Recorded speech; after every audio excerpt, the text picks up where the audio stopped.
groups and organisations, delivers projects and across Stockport, and mine are all geared towards helping people be more active. So, and that's how I've got involved with the Together Fund. So the Together Fund is run by Sport England and delivered nationally. And then in each of the sort of boroughs and regions across the country, then it's led by the active partnership there. So in Greater Manchester, that's GreaterSport and GM Moving. And I've got involved with the panel there, and I'm the local representative for Stockport. So the assessment panel is made up of people like me who are working in each of the boroughs across Greater Manchester, who have good knowledge of that area and the needs of that area, and then have a more direct contact to the groups there. So it gives that really local feel and helps establish what's going on in those different areas. So it's a very kind of bottom-up approach rather than a top-down approach to helping people access the fund. So it's a great panel. It's also made up of representatives from GreaterSport, from GM Moving, and from Sport England. So there are about 10 of us all together, and we meet every 2 weeks to assess the applications that come in. And it's so good because you do get a real variety of areas of expertise, of knowledge about those local communities, of experience in funding and budgets, but also, most importantly, having worked with groups like yours and the people that you're hoping and wanting to be more active. So it's a really good representative group. I think it's important for you to know that, because funders are people, we're human, and we want to give you that money.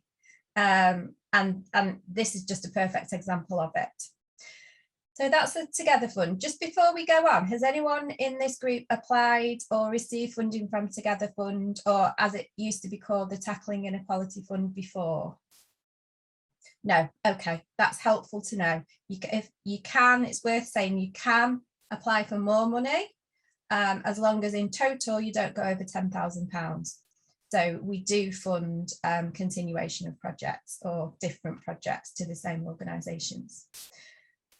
Okay, so I'm going to launch presentation and talk you through that, which kind of goes through what the fund is, who's eligible, how you go about applying, and we'll do it in that. There's plenty of time for questions. You can pop questions in the chat, which I'll pick up at the end, or there'll be time at the end where we can go through. What I want you to do is have a think about the project that you might have in mind, and then as we're going through, maybe see if it's sounding like the Together Fund is the pot for you to apply to. And then, you know, by the end, you'll have a good idea whether you want to follow up and either chat with me about it or make that application. Does that sound okay? Is that why everyone's here? Excellent. Okay, I shall share my screen.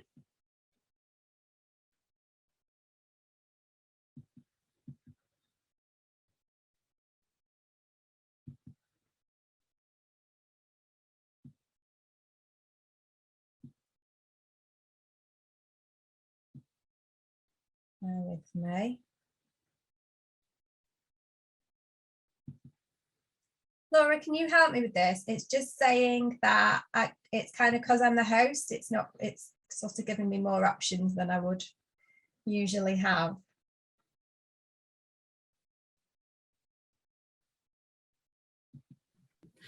So you don't want to be co-host? The moment you're co-host. It's just when I go to share screen, yeah, it's not giving me the option to share my screen. It's okay. I want to change people's access. Okay, I'm gonna make you. No, I've done it. It's okay. I'm there. All right, fab. Apologies. Don't worry. Okay, so can everybody see the presentation on the screen? Excellent. So yeah, this first, it just sums up what the Together Fund is about, and it is to support community groups such as yourselves to enable more people to be active. It's as simple as that. If what you're doing and the people that you're working with meet that brief, then let's go forward. And as I say, I am they're core community connectors. I'm the one for Stockport. All right, so Together Fund was previously called the Tackling Inequalities Fund. It was born out of looking to help people recover from COVID and the impact that COVID had had, particularly on those groups who wouldn't have been active previous to COVID, and then the continuing negative impact of that. So those that perhaps weren't as active before were then less active coming out of COVID. And it remains that these are the 4 key audiences that the fund is targeted at. We're looking at lower socio-economic groups, culturally diverse communities, disabled people, and people with long-term health conditions. So this is a prerequisite. You need to be targeting and working with at least one of those 4 key audiences for your project. We're now in phase 4 of the funding, and it's been rebranded as the Together Fund. So while those 4 key audiences remain the same, these 3 areas are priority. So we're looking at disabled people and people with long-term health conditions who are aged 55 to 74. So what Sport England have done, have looked at the summaries from the previous phases, looked at surveys done across the country, and pulling that information together. Their findings tell us that these areas, these key groups, still aren't up to the active levels we'd like to see. So additionally, we've got people of South Asian or Chinese origin.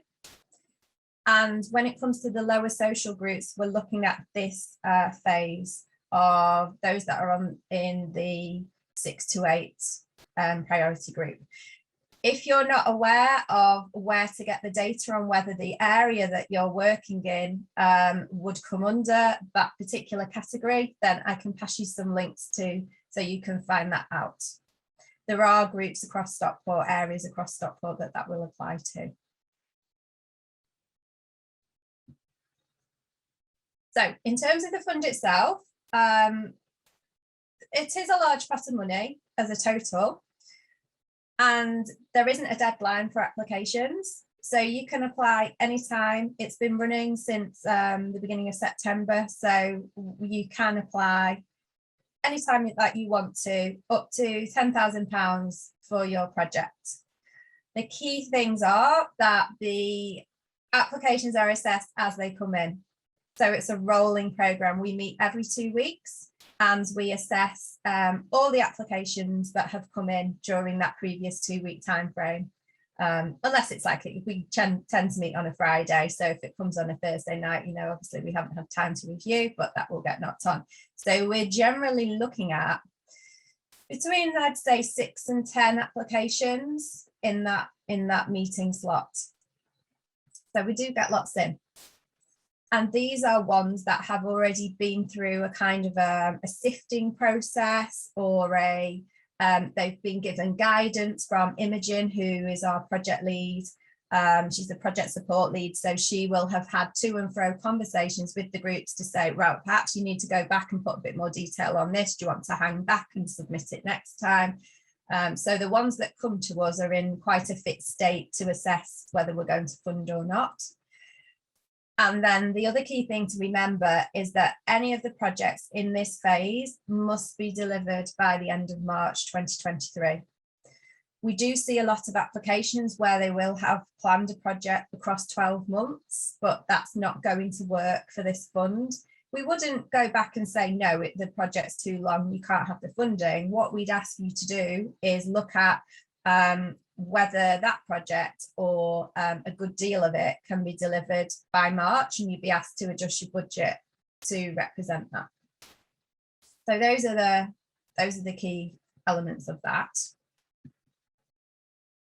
And then this is really, really important. It will become more apparent as we go through the application questions a little later. So I want you to ask these questions now about the project that you may have in mind. Is it a new project, or perhaps something that you've trialed before? You've done taster sessions, perhaps coming out of COVID, you did taster sessions and you'd like to now revisit it? Or is it an adaptation or an enhancement of a previous project? So, for example, you may have run, and I'm thinking of a specific project when I say this, you may have run some yoga sessions with women with long-term health conditions. And now that program has come to an end, you may have discussed with those women that actually what they'd really like to do now is take those sessions outside and do something slightly different with them. And so that would be an adaptation of the previous project. It's not just a continuation in its own form. You've consulted with the group, and this is how they think they could benefit further from it. It's not just a case of rolling the same thing back out again. And then also, this is really, really, really important. I cannot stress this enough. Have you clearly identified an established need with your target audience, that should say? We want to hear why this project needs to happen. And we need to know that you've consulted with people, how you've done that, what they've said, and why you're then going on to deliver this project. What we don't want to see is that you've had a great idea and you're just going to put it out there and see what happens. It's not a fund for feasibility. It's to really tackle and provide solutions and support for those groups of people who really need and want to do something. So it may be groups that you're already working with, that's fine, but have they come to you and said, look, we really want to do this, and this is why, and this is the difference it's going to make to us? You have to get that across really, really clearly in your application. And it's not going to say, oh, we've had this fabulous idea, it's been the women's Euros and everybody loves football, so we're going to put on a football session and we're going to get 50 women and girls attending every week. How do you know? Who are they? Why and how have they asked for this to happen? It's got to be very clear that you're telling the story from the group's perspective, and it's not something that you've just decided, right, well, we'll put this on. And definitely the key focus of the activity is to get more people active. That's not to say other things might go on. So for example, a major part of bringing people together might be a social aspect. It might be that you get together after the activity and have food or refreshments, which is absolutely fine, because we can see the benefits of that group bonding and spending time together. Because for these target groups to be more active, some of the barriers can be not knowing people or having gone through a period of social isolation. And it's all about helping to break down those barriers and form that habit of wanting to be active. And we totally recognise that part of that may well be an opportunity outside of the actual activity to get together and form relationships and that kind of things. But the key focus must be the activity of being active. So this is what it can't be. It can't be something that you just already run regularly. So if you are already holding weekly Pilates class for a certain group of people and it's been running for 10 years and everybody pays to come, or it's subsidized by your organization, we're not there to just provide funding for that to continue. It's not enough to say that it's popular and that it needs funding. This isn't the right pot for that. There's other pots that you could apply to for that. It absolutely can't be something that's already being funded elsewhere. And bearing in mind that there's lots of people on the panel who work across different groups, organisations, funding, will know if something jumps out, we'll know that that project is running already. There's enough contact in there and beyond to know that something has received funding from somewhere. So yeah, if you've already got some funding, this isn't the right pot for that project. And as I've already said, it can't run beyond March 2023. It needs to have finished by then. It's not eligible if you haven't established a need for this to happen. And as I said, that doesn't mean just there'll be data that says that more people need to be active. We know that, and there's plenty of data, and there'll be data for your target group. What we want to hear is that your people, that group, have a need, and how you know that. And absolutely, if being active is not a main focus of the project, then this isn't the right fund. What we are good at is signposting to alternative funds if the Together Fund isn't right for you at this time. So we never say no, absolute no. Every application will get feedback. Every application, if it's not appropriate for the Together Fund, will be signposted elsewhere.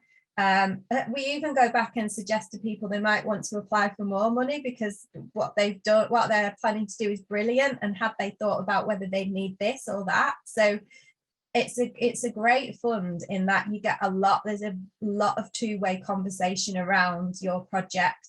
Yeah, and obviously they're the best emails to receive, aren't they? Have you thought about applying for more money, because we'd really like to give you some more?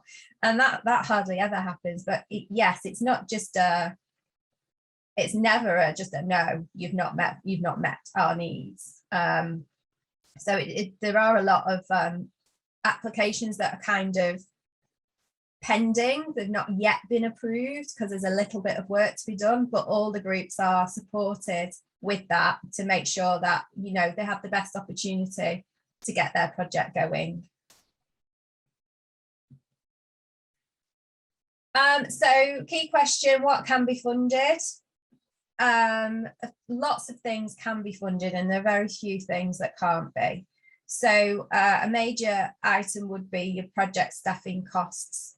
So there are two ways to look at this. You may have sessional staff who are purely employed to deliver that project, which is perfect because you'll be able to identify how much they're being paid over what number of weeks. It may be that you have a member of staff who's on the salary, but specifically for this project are going to work on that, and that's also fine, as long as you again can identify how many hours, number of weeks will be assigned to that project. So it's all about the specific project costs, and then just your usual things: materials, venue hire, if it's a venue you're paying for.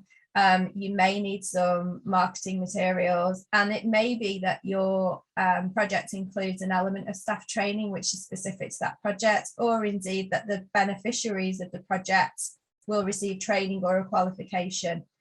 That's all those sort of things are fine to apply for, as long as you can justify why it's in there.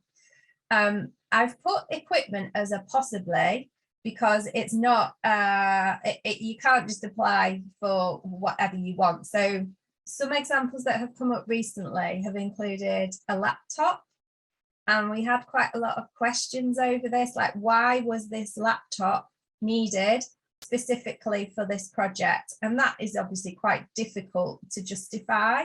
It may be that you are running a project which will need equipment, but then that equipment will stay in your organisation to allow you to use it further down the line. That's not a problem, but what we're not expecting to see is £10,000 worth of equipment and no kind of real justification or plan behind it. I put transport costs as a possibility for funding. It's something that's coming up more and more in this phase, is getting beneficiaries to the groups.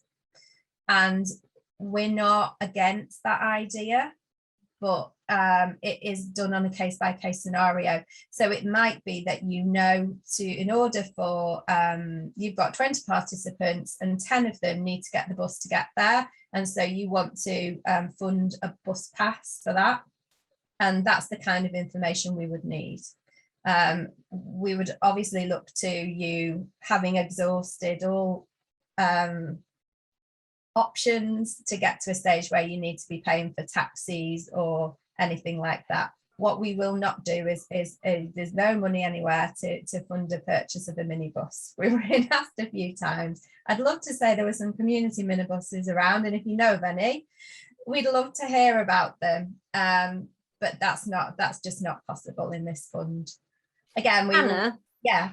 Sorry, what about if it, I'm just thinking, like, because one of the key audiences disabled people, what about getting people to the site kind of safely, who might kind of need additional needs, transport? Is that okay? Yeah, absolutely. So those are some great examples that come through. So people might use a specific taxi service or hire a minibus for that purpose, which is fine. What we were finding is an organisation had said they wanted to purchase a second-hand minibus with this money, which is not, we can't do that. But if people need transport, and it's getting more and more that way, it's part of a wider conversation as well. So all the things that come in, the findings and the feedback from the applications and from the projects, are discussed at other networks and things like that. Say, look, there's a real need here. There's a real issue around transport. So we hope to be able to use that information to share and look at where local authorities could maybe step in and help. Yeah, that's really useful to know. Actually, I've just written that down because it's great. Yeah, that's useful for us to know.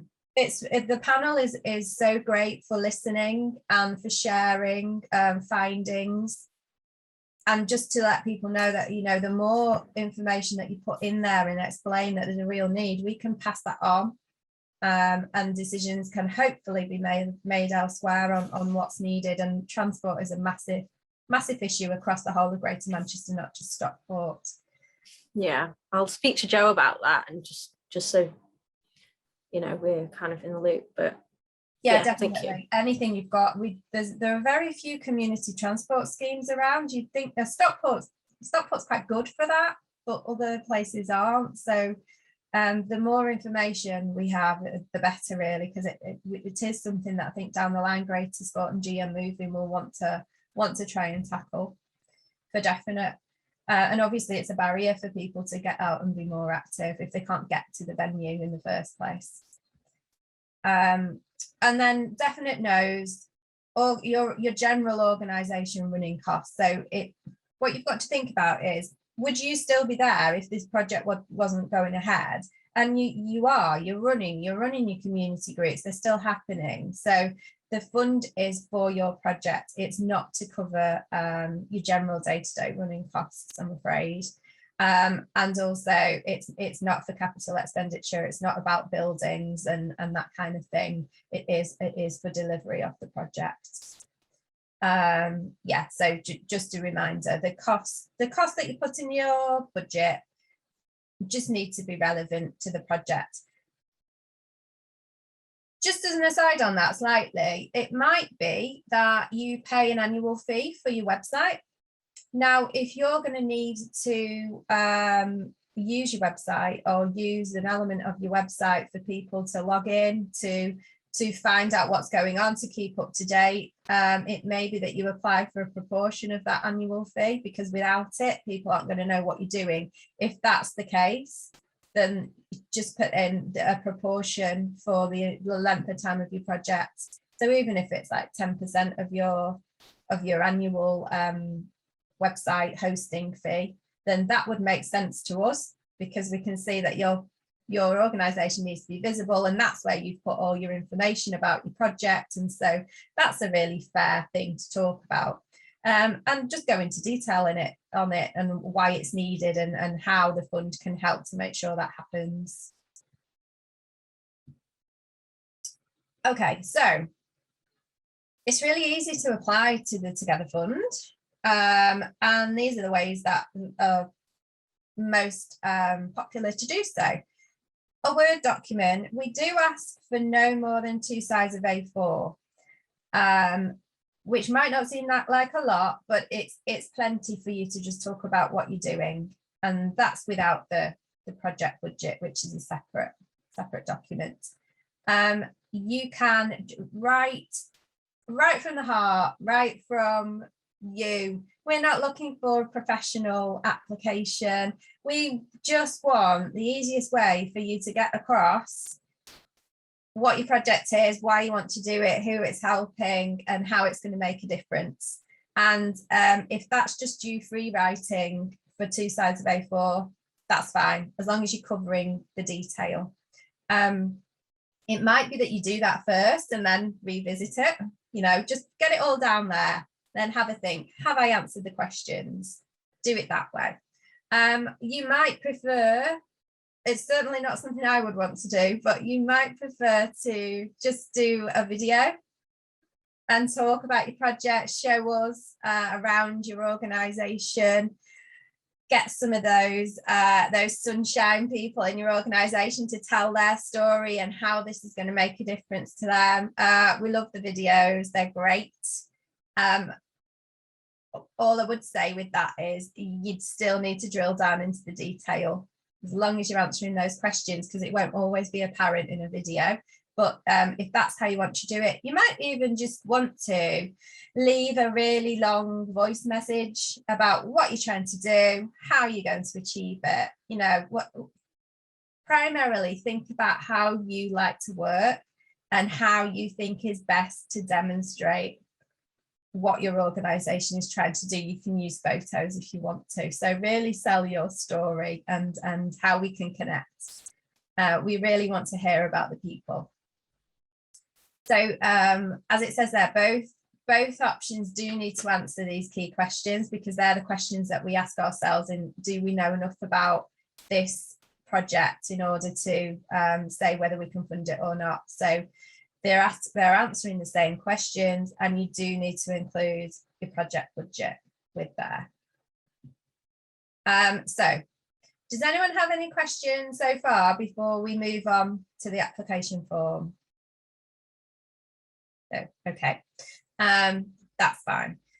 So there are 4 questions on the form, and one of those questions is just very simply your organisational details. So let's say there are 3 main questions, and what I'm going to do is go through each of them one by one, and just there is a guidance document. I'll share a link at the end that you can get from GM Moving.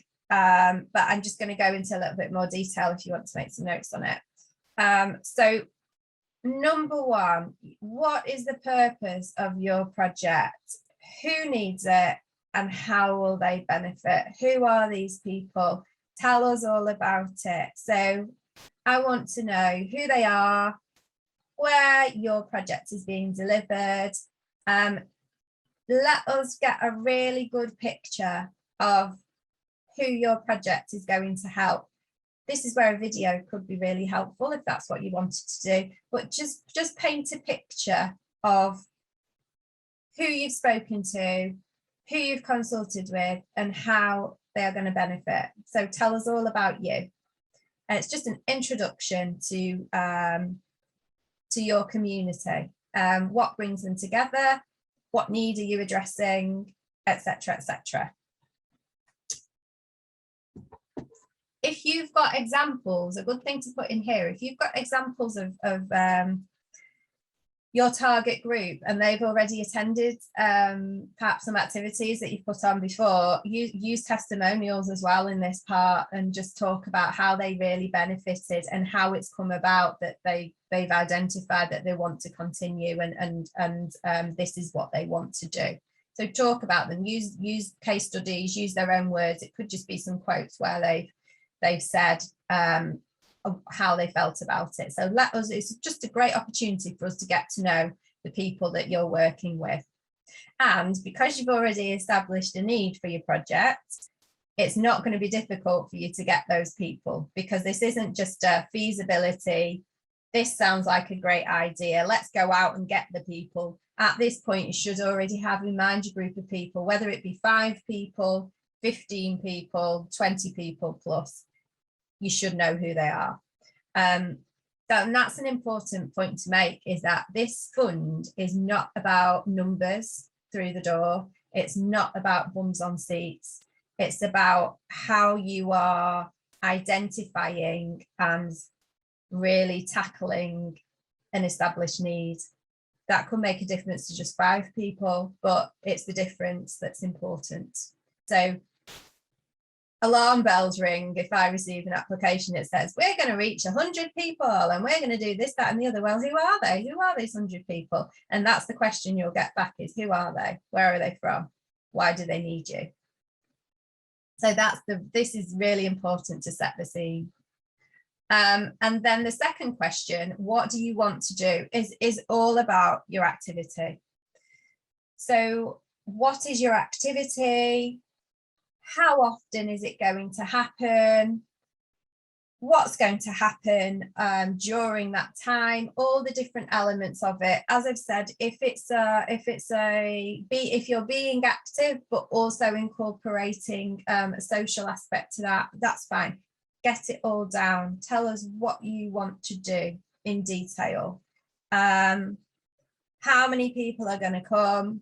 What times they're going to come, if you know the times, but more about the frequency of it really at this stage, and how long the actual project is going to last for. So is it going to be a 10-week, 12-week project? At this time, thinking about March as your deadline, you're looking at a 12-week project max really.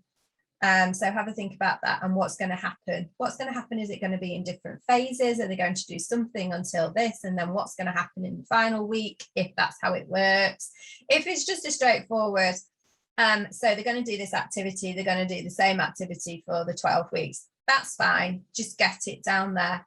And what are you expecting to see at the end? So what difference is this going to make to this group of people? All of the reasons that you've established at the beginning about why they need it, how are you going to see that it's worked? What difference is it going to make to them? Talk about that. In this section, if you are going to talk about needing transport, then this is where you do it. How are they going to get to the venue? What equipment will you need and why? You could also talk about staffing in this. So if your project is going to have a project coordinator or a leader, talk about what they are going to do. What is their role in all of this? Just really detailed, so we've got a really good idea of how your project looks. And then this is the crucial part really, and it's not as complicated as it sounds. How are you going to use that money? Whether it's £2,000, £10,000, what is it going to be spent on? And the important thing to say here is please don't generalize, because it will come back and you'll be asked to detail. So it's really important to do that at the very beginning if you can. There is an example budget shown, and it's on the website, which I'll give you a link to at the end, but I've also put it on the screen here, which hopefully you can see. And this example is the kind of detail that we need. Not necessarily asking for quotes and things like that, because it's not the kind of fund where you're going to be buying, huge pieces of equipment. Although we do, if there is something specific, then it's good to have a little link in there to the website and we can have a look around. But this one is fantastic because it's talked about, it's quite a long project, this one. but it's talked about the venue hire and how much that's costing and the period of time. So for each item, that's what we're talking about. We're talking about individual cost, how often that's going to happen over the length of the project. And if for any reason, like some of it is only going to be for half of the project, just make sure that you've kind of highlighted earlier why that is, because that will kind of ring alarm bells, like, well, you said that it's going to run for 38 weeks, but actually you're only hiring the sport facility for 30 weeks. So why is that? So if it's because you're doing something else or you're going outside for 8 weeks, then that's fine. Just kind of preempts any questions that might come back. So as I say, it's not complicated in terms of budget. We don't need it broken down on a spreadsheet or anything like that unless you want to. But it's really important that you've itemized everything and how much they are going to cost. So what this person could have put, or this group could have put, is just equipment hire and a total. But then they've gone down and they've explained that some of it is workshop supplies. They're going to purchase 2 blenders. They'll need some spare clothes and some sports kits, and just identified those. And this is just a really a simple but very, at the same time, detailed way of providing us with the information that we need. If they had put, for example, a lead youth worker and they simply put a total, then we'd want to know the detail that is there. So this lead worker is going to work at £30 an hour for 38 weeks. So this is great. It's a great level of detail, and it just makes it easier, and it stops us having to ask more questions. As I say, this guidance is also on the GM Moving website, which I'll give you a link to at the end. And then the final question. Sorry, sorry, just on the last slide, on the bottom, on the budget slide, it mentioned photographer, filmmaker. I just wanted to point that out, because I think that's really, I don't know if that's kind of typical of funders, but I think that's a really useful thing, because obviously it's important for you to showcase what you do and stuff. So if you can get that cost covered, that's absolutely, we're seeing more of it, and it's really great to see, because if the perfect way, think about if you're applying to this fund and you can showcase it, then the idea is then you've got such a brilliant profile of something that's gone really well for you and made a difference to a group of people. If you've got that documented in photography, film, testimonials, then that is useful on so many levels. It's useful because you can give your feedback back to the funders and evaluate how it's gone. It's also useful because you've got a load of content you can use on your website, your social media, your printed materials, and it can go in sort of annual reports and things. And also, if you're then going to go for other funds, you've got that great catalogue that people can look at, and it will help with other decisions, but will also just help you as an organisation have a great bank of evidence, of things to celebrate. And absolutely, I would highly recommend that you document it and get some funding to have someone do that if you haven't got someone within the organisation. I am terrible for this because I always remember after the event that I should have taken some photos. And while I write, I'm comfortable with writing. It's what I do for my job, essentially.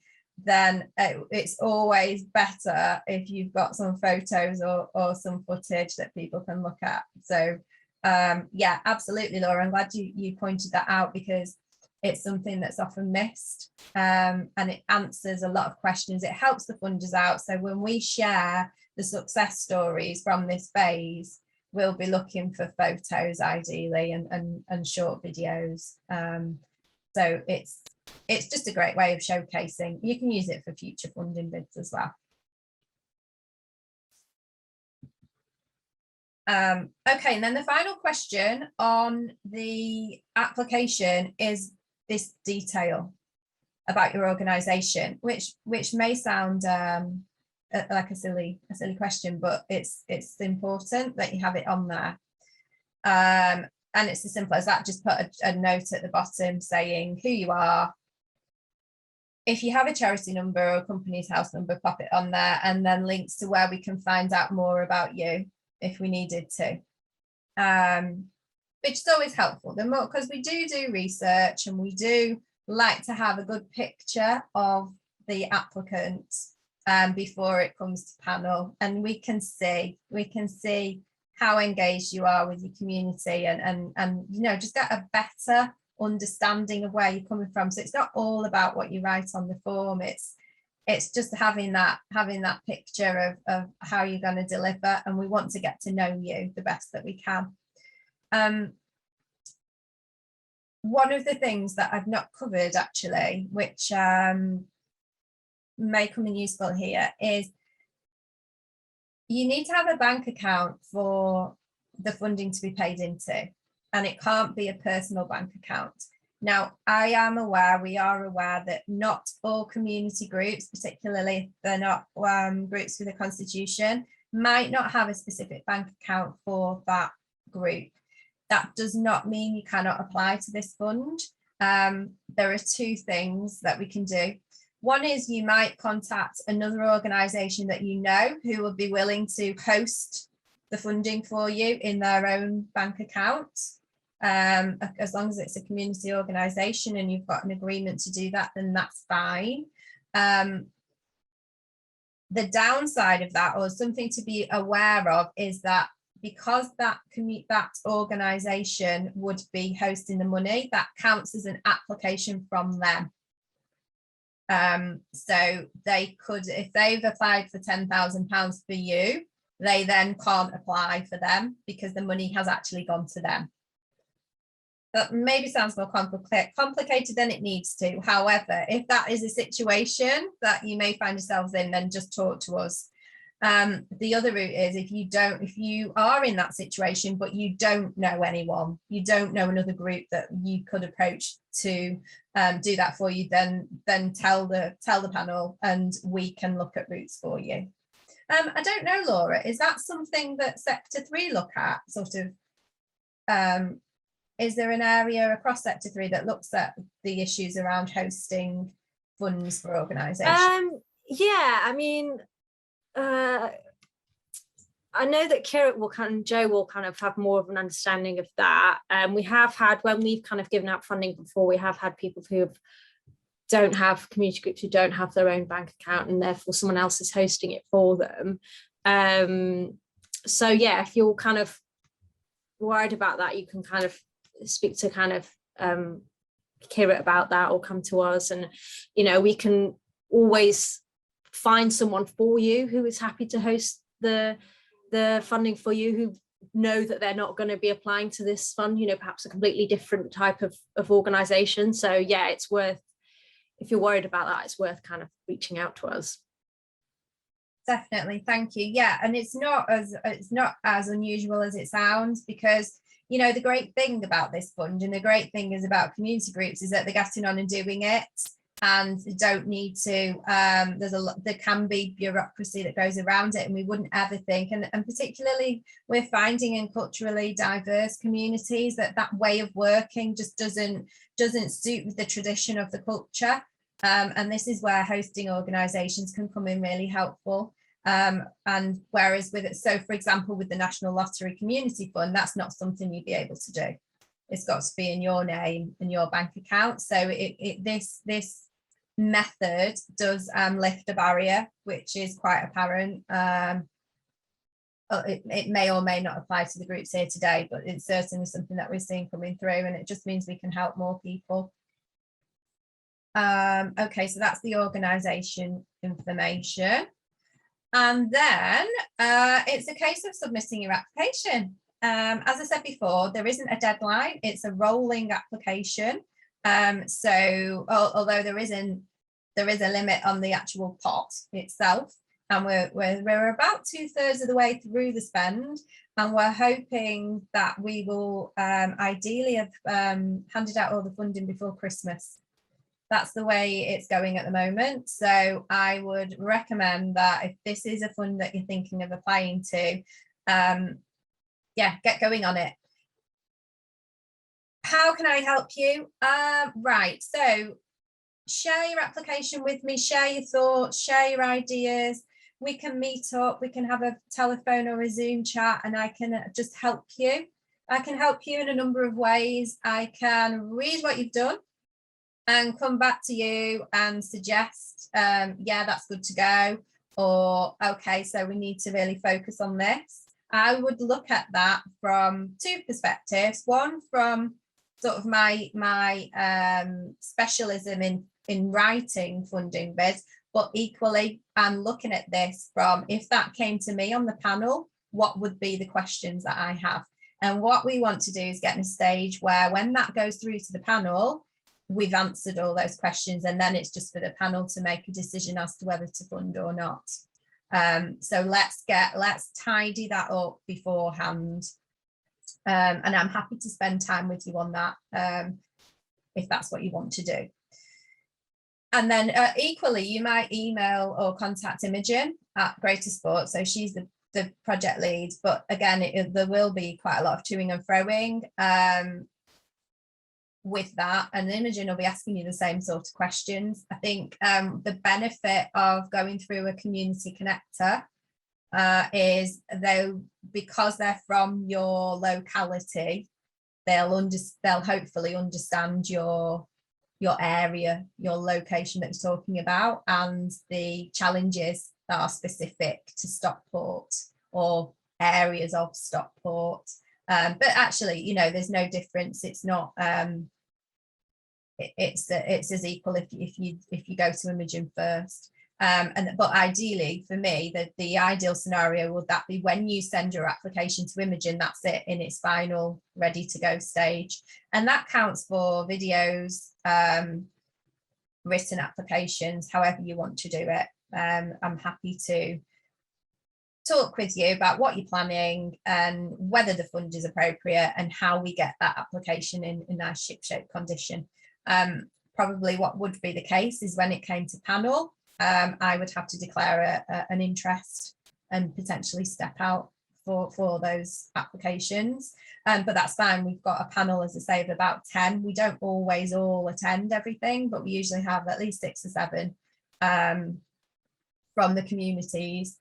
And you'll have GreaterSport, Sport England are always represented there. So there's a great mix. And yeah, I wouldn't obviously be giving a decision on an application that I'd work with you with, but I would hope that I got you in a situation where it's ready for the panel to assess. Yeah, so if you're ready and you're keen, I think we met last week, so I think there is a panel next week, and then it'll be 2 weeks after that. And what's really great is when a decision is made, so we usually meet on a Friday, we don't always, but say we meet on a Friday, then the group will receive a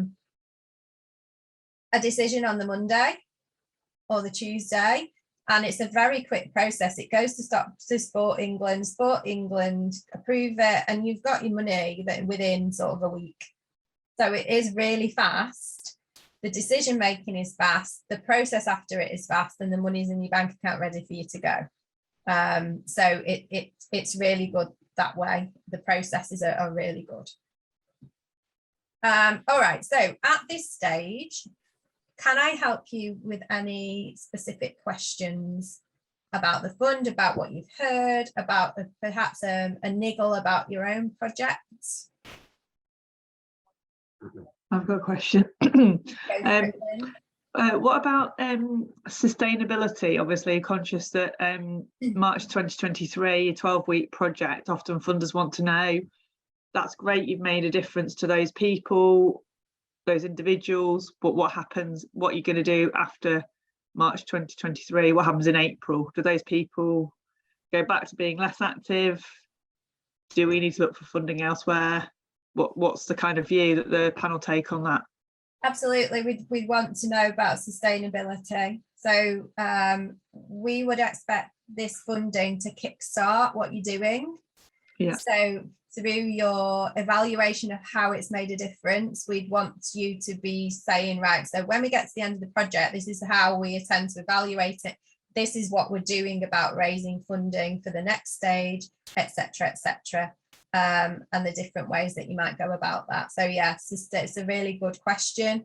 Sustainability is a massive thing. What we don't want is in 12 weeks time it just ending because you haven't considered the sustainability of it, but you'll have all that evidence. So sustainability is a key part of getting all that evidence together as well, because then when you go to an alternative funder or you've raised money from within your organisation, you can say this is why and this is what's going to happen next. So one example is you might have used paid sessional staff for this project, but is it possible that you could train up some volunteers during that process who will then support you through the next stage? We also would expect you to be saying things like, well, we purchased this equipment and materials, but they're not kind of disposable. So we bought 12 yoga mats. We're going to continue and use those throughout. And so for next time, we'll have lesser costs because of that. So yeah, we'd want to see how,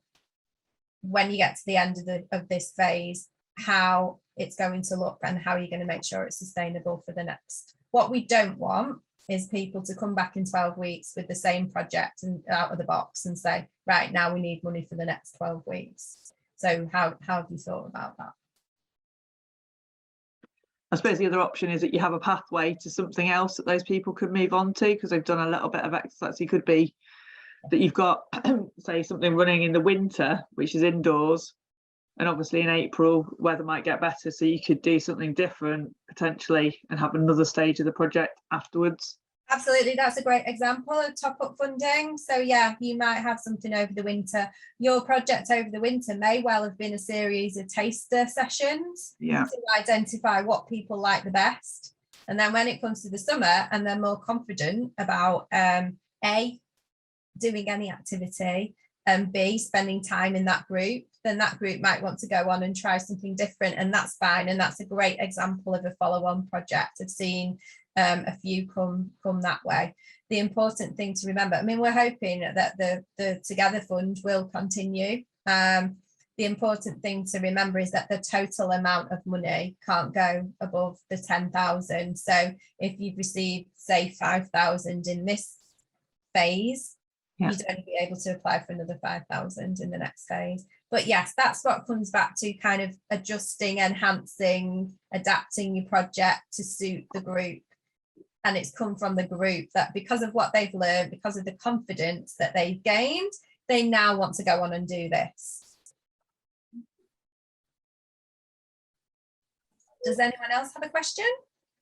Yeah, Hannah, I think the group that I was thinking of applying for this funding possibly won't meet the right criteria for this pot of funding. So I was wondering maybe I can have a chat with you about signposting to other sources if possible. Absolutely, Rosie. Yeah, of course. Yeah, we can chat separately about that. I'll make sure you've got my contact details and we can have a phone chat or whatever and talk through your project and see where else you might go to for it. Yeah, we've got a working group that's been going for a long time now, but they don't have any funding and they're supported through us, but not financially.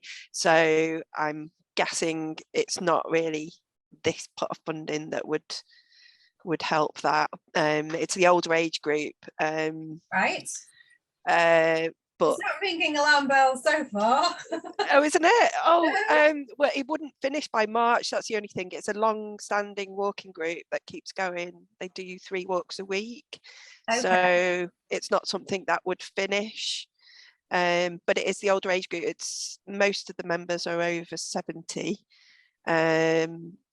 We've supported them from the council for about 30 years now, but they don't have any funding. We don't have any funding, but I really think they could benefit from it. Have you looked at the walking grant that's out at the moment? That's the other thing. Where is that then? Having difficulty finding it. So the GM walking grant launch Yeah, last week or the week before. I will get the details of it. I think that's where I've got confused actually with this one. We do get walking groups that come in. We have seen a few, and depending on how well established they are, we will often signpost to the walking grants. Okay. So the walking grant, I think it comes out either once or twice a year, but it's definitely out at the moment, and I'll make sure that you get the details on it. I think Brilliant. that works in a similar way in that it's processed on a rolling basis. Yeah. But we can chat about other routes through as well, definitely. Brilliant. Thanks, Hannah. All right, you're welcome. Anyone else have a question? Yeah. I was just wondering, what activities would this funding cover roughly? Like, could it cover any activity or outdoor? That's a great question. Yes, as long as if it gets more people active, physically active, then it's an activity. It doesn't have to be a recognised sport. So, for example, we're seeing some gardening projects come through because of the group are outdoors, being active, doing the gardening, and that is the active part of it.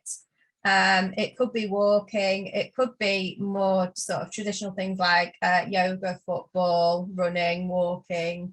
But what you have to just the main question is the activity you're thinking of going to get people to be more active? As long as it's not kind of sitting watching films, for example, then it could be dancing. What are you thinking of? Have you got something in mind? Yeah, I was just thinking, like, because we've actually done football tournaments in the past with Spark. I was thinking, could that relate to doing other tournaments, like football tournaments? This fund wouldn't be appropriate for a tournament. It needs to be an ongoing activity, so it's not appropriate for a one-off tournament. If you were going to identify a group to introduce them, if you've identified a group to introduce them to football, and that session is going to run regularly over 6-12 weeks, that's fine, but it's not appropriate for a one-off.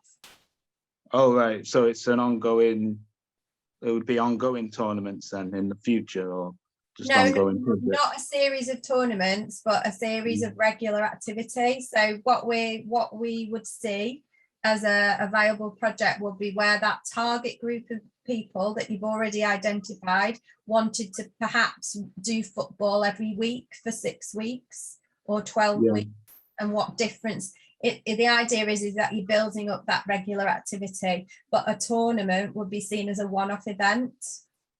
Right. Does that make sense? Yeah.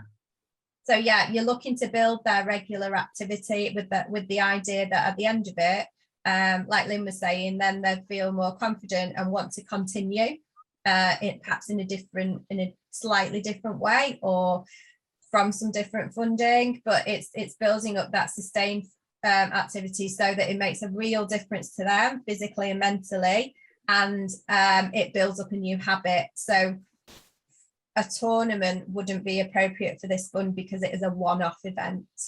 Right, okay. David and Michael, sorry, correct me if I'm wrong. I know that I think this is what you're talking about, Michael, was the tournament that you did that you got funding from the Stockport local micro fund. And I just wanted to check with Hannah, so what about if it was because the tournaments, it does sound like, oh, it's a one-off thing, that there's a winner and that's it, but what if it was like a league type thing, like where they're kind of constantly playing every week, and there's like a leadership board or whatever, and because I think there's a big social aspect with it, isn't it, the football tournament as well, so it's physical activity and well-being. I'm just kind of trying to in there. I've kind of worked with Mike, and I work for Spark, and we've got a football group that is run and funded by Spark. It happens every Friday, but the guys wanted to do more physical activity, football related, but also other types of physical activity, and get other people involved. There was no money for that. Spark can't afford to do that. So they created a football committee, and that committee raised money, got from Stockport local funding, did the football event. And their idea now is to create other sports activity related things, such as kayaking, walking, rock climbing, and anything that anybody wants to do, and linking in with other organisations. We're going to meet with City in the community and do an event with them at the Etihad Stadium. And from the football event, we're going to meet up with Parkinson's organisation and what they call Happy Someday, and a team in Wakefield as well. And kind of links, it made links to other organisations. And the idea of this, doing this meeting now, is to try and get ideas to link the football committee and the football group with these other organisations, to do more networking and sports activities, because there's a huge group of people out there that want to do and ideas come together to do sports activities, if that makes sense. That really does make sense, David, and I can see how the fund would be helpful. What you'd need to do is, I can see that it's come from the participants, which is the main thing, rather than the organisation saying, oh, I've got this great idea, let's do this, that and the other. So the participants have asked for it, you've asked for some funding and it's not available from the organisation you've been using previously. So what I would recommend you did for that is identify what it is, and I wouldn't go all out and try and do that, certainly not for this funding application, try and do everything. So unless it's on a taster kind of program. So for example, if you've got a group of, for the sake of argument, 12 people, and they've indicated that they'd like to try out some different sports, then you might want to put together a taster program of 6 different sports where they do a different one every week or every other week. And to do that, those are going to be delivered by those other organisations. So your funding would pay for your participants to go and spend that day, that evening at the climbing wall.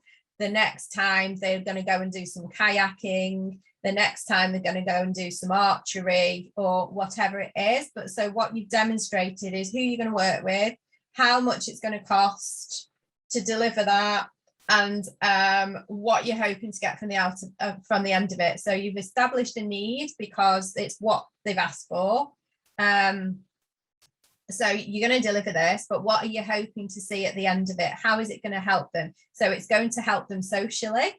It's going to improve their self-esteem and their confidence. It's going to give them confidence to try something new. They're going to learn new skills. And it might be at the end of it, they say, do you know what? We really enjoyed the rock climbing and we'd really like to just focus on that for the next phase. And so then you'd be able to come back and say, right, well, either through the Together Fund or maybe a lottery bid, something like that, and say, right, we've got all this evidence of the difference it's made, of what they enjoyed and why they enjoyed it.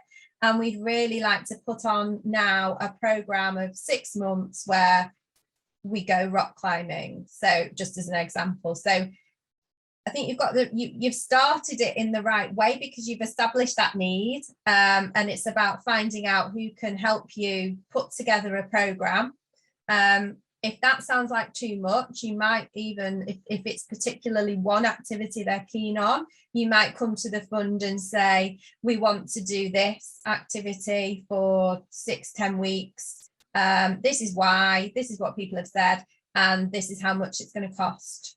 So you could use the Together Fund as almost a stepping stone to something bigger. That sounds great. What was the age range? Is it 18 plus? Yes, no, it's not. It's for all ages. But what's important is that your audience meets one of those key areas. You do, So, yeah. Yeah. And that's fine. So and you need to be able to demonstrate that. So Yeah. no, it's for all ages. It could be a program that's for children or young people. It could be for adults, but it's those key audiences that are important.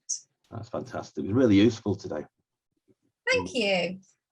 Michael, just going back to your thoughts on the tournament, and Laura, your comments about how that could work. I think it's really important that you sort of establish who it is asking for it and what they want to do. So I'd be interested to find out more about this league, the potential of the league setup, and it's about that regular activity. So is there an opportunity to run a league over a period of time, and will this funding give you some money to sort of try that out perhaps? It's a good idea, I think, and I think we can maybe talk about it more, like I think it's a brilliant idea. I think from the tournament perspective,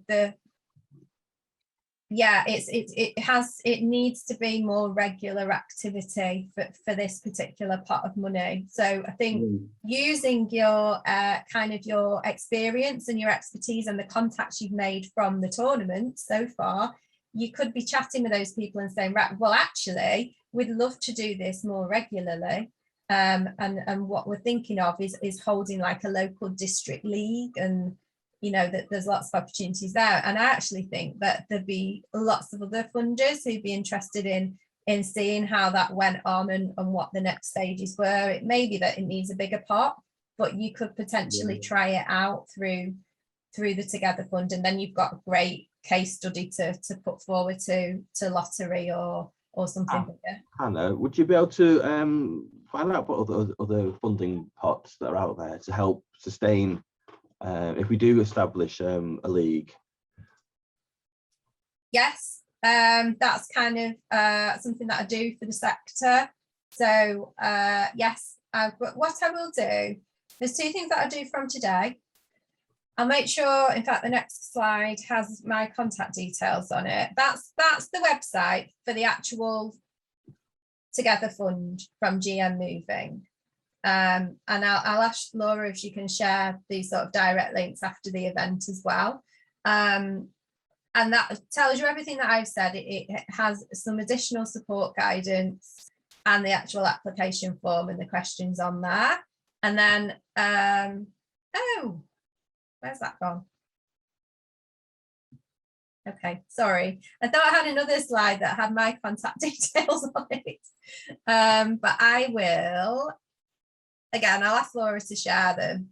Yeah, I can, after this, I'll send lots of info. I don't know, Hannah, if you wanted to, I know we've got a few other sport-related funds on our website, which I can include links to, but I don't know if you've got specific ones in mind that you want to share with me, and then I can kind of share with everyone.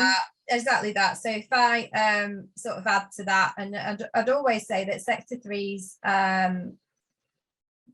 fortnightly updates with the funding on are great. You can find out loads from there. If you're thinking of a bigger project and you've established a need for it, then Sport England also have other pots of money available. It's worth looking at that. But I'll jot down some ideas and ask Laura to share them out. And as with any funding, it's a case of keeping your ear to the ground and seeing what's out there. But I would always say start with the people and what your project is, rather than just trying to fit a funding pot that you've seen, because it just makes things much more complicated. So yeah, if it's about being active, it's about football, look for those opportunities rather than, oh, well, this pot has got, you can get £20,000 and trying to shoehorn your project into it.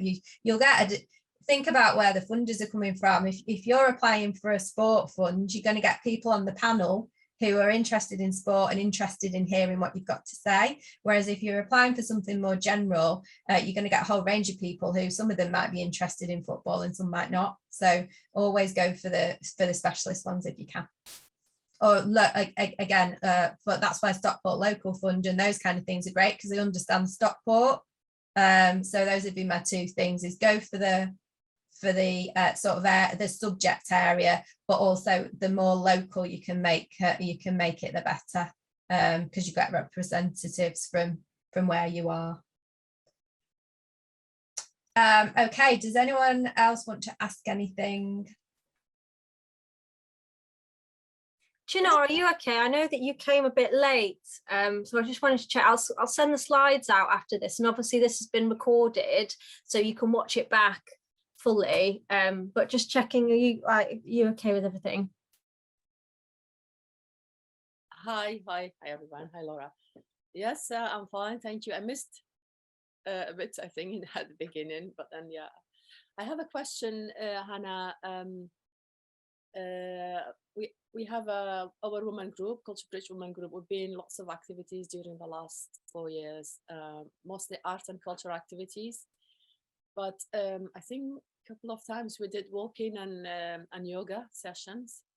So I think I've got more than 10 ladies now. They've been asking if we can have some dancing sessions or yoga sessions. So I wonder if this will be a good funding. This is perfect. This is perfect, because the words that you came out of your mouth were the ladies have been asking. Yeah. So you've already identified that they want to do this. You've not just thought, oh, this would be nice, let's put this on and see who likes it. So absolutely, this is the perfect fund for you. So you would talk about those 10 ladies, what they've been doing already, and how they've come about to be asking to do this. Who are they? Which area are you working in? And yeah, it's perfect. So, and it's quite straightforward in that you're going to find out where you're going to hold the sessions, how much it's going to cost for the instructors, any other costs that go around it, such as time for somebody to project coordinate everything, any equipment you might need. And yeah, this is the perfect thing. It doesn't have to be lots and lots of people, but what's important is that it's going to make a difference to those ladies. It's something they want to do, and yeah, talk about that. I can see that being a perfect example, in fact. Okay then, thank you. Thank you. Okay, anyone else?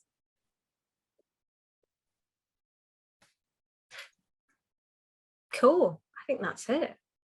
Okay, well, thank you everyone. Thank you, Hannah. Lots of kind of really interesting information, and kind of really useful to know like the different stages, and also what's, you know, what you fund exactly, and kind of the budget breakdown. I will send an email around to everyone with Hannah's details, a link to the funding website, but also all the other bits that we spoke about. And I know that we did set up a Calendly, didn't we, Hannah, of slots. So if you wanted to discuss one-to-one with Hannah the specifics of your application, then I don't know if you want to use that Calendly or just let people kind of contact you, Hannah, in terms of either or is fine. So included with Laura's link, there'll be a link to, yeah, I've put some slots aside. Some are today, but doesn't have to be today, for to specifically talk about this. But perhaps another way you could do, you can just drop me a text or an email, and we'll catch up at a good time. I will just point out I am on holiday from the 19th till the 27th of this month, but there's time before and there's time after. But yeah, even if you just want to run through your ideas and what it might look like on paper, or how you might get that across, then that's what I'm here to do, is just to support you through that process, so that when it comes to the Together Fund, when it comes to the panel, we're just in a really good position to, you know, when it's got that far, it's seen as a feasible project, and then it's just questions around it, really. Cool. Okay, well, thank you everyone. Yeah, really good session. Thank you, Hannah. And yeah, I'll kind of send over the details. And yeah, if you have any further questions, then yeah, please get in touch with Hannah, and yeah, she'll kind of be happy to help.